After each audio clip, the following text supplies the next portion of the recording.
একদল যুবক তারা বেকার ভাতার জন্য লাইনে দাঁড়িয়েছেন। শুধু যুবক নয়, যুবতীরাও লাইনে দাঁড়িয়েছেন। এই হচ্ছে আমাদের রাজ্যের ছবি।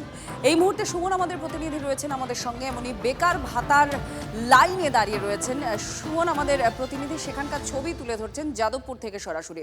সুমন, একদিকে আমরা কলকাতার দুটো অংশে দুটো বিক্ষোভের ছবি, এক সমকাজে সমবেতনের দাবিতে অঙ্গনওয়াড়ি কর্মীরা তারা পথে নেমেছেন, চাকরি চেয়ে রাস্তায় নেমেছেন একদল, আর বহু অংশ যুবক যুবতী তারা আজকে বেকার ভাতার জন্য লাইনে দাঁড়িয়ে রয়েছেন। কি বলছেন তারা?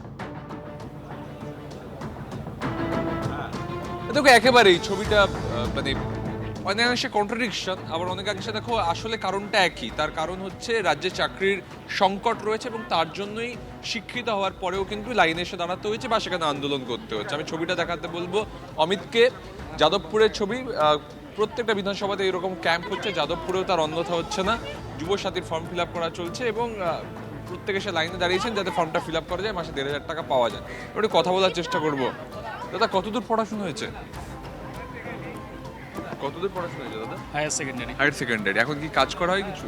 কাজ বলতে গিগ ওয়ার্কার হিসেবে কাজ করি। ডেলিভারির কাজ টাজ করেন তো ১,৫০০ টাকাটা হলে কি একটু একটু সাপোর্ট হবে? সাপোর্ট তো হবে, সঙ্গে কিছু একটু ব্যাকআপে থাকবে। এসআইপি ফেসআইপিতে যদি ইনভেস্ট করা যায় সেই কারণে ইনভেস্ট করতে পারবো। কিন্তু চাকরি হলে আরো যদি কাজের সুযোগ বাড়তো তাহলে নিশ্চয়ই ভালো হতো, নিশ্চয়ই ভালো হতো। নিশ্চয়ই ভালো। আপাতত যেটা পাচ্ছি সেটা তো মোটামুটি মানুষের সাহায্যেই লাগবে।